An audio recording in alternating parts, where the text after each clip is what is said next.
I'm with Jennifer Blanky, the head of the Global Competitiveness Network here at the World Economic Forum. Jennifer, the US has slipped from first to second place in the GCR rankings for 2009. Given the economic crisis, some observers might have expected a bigger fall. Can you explain? Well, we do see that the U.S. has certainly gone down in certain areas measured by the Global Competitiveness Index. In particular, we've seen a weakening of the quality of financial markets and also macroeconomic stability more generally. These are things that have been building up over time, imbalances building up over time, and which have been exacerbated really by the economic crisis.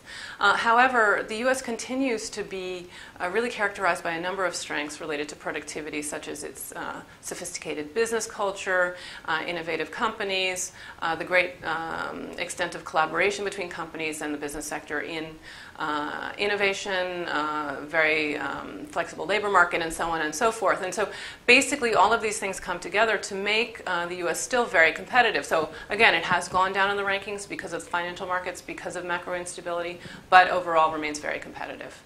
Similarly, Switzerland is number one despite of having a pretty difficult year, especially in the banking sector. Why the rise?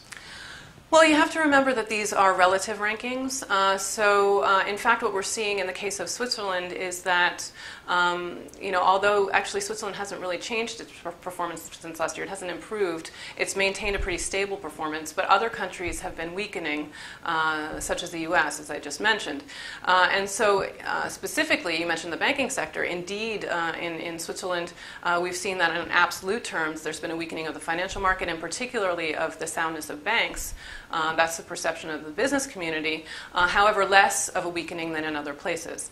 So combined together with Switzerland's other strengths, things like, again, innovation as in the U.S., but also excellent institutional environment, governance, infrastructure, etc., Switzerland really is well-placed this year, and it makes sense that Switzerland is number one in the rankings.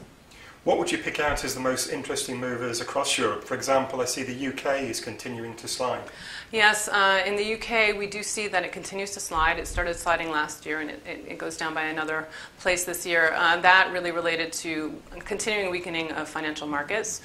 Similarly, we're seeing that in Iceland. Iceland goes down quite a bit in our rankings, and that's mainly related to a huge weakening in terms of its macroeconomic stability or a rise in macroeconomic instability, not surprising given the economic meltdown in the country just recently. However, both of these countries continue to have a number of strengths related to technological innovation, education, and so on and so forth. And so hopefully they'll have some strengths to help them ride out this storm.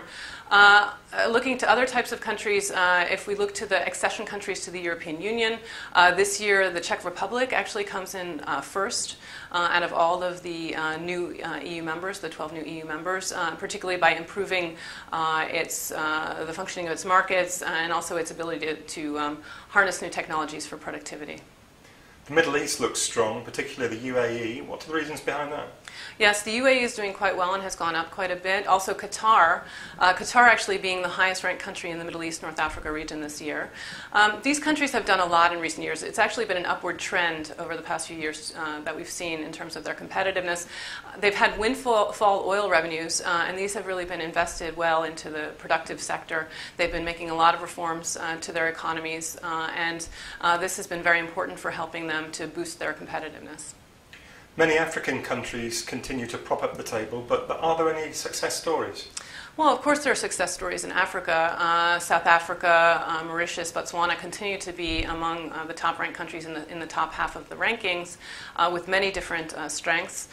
Most other countries in Africa are lower, certainly in the lower half in the rankings, and many quite low, as you mentioned. But we do see areas of specific strength in individual countries.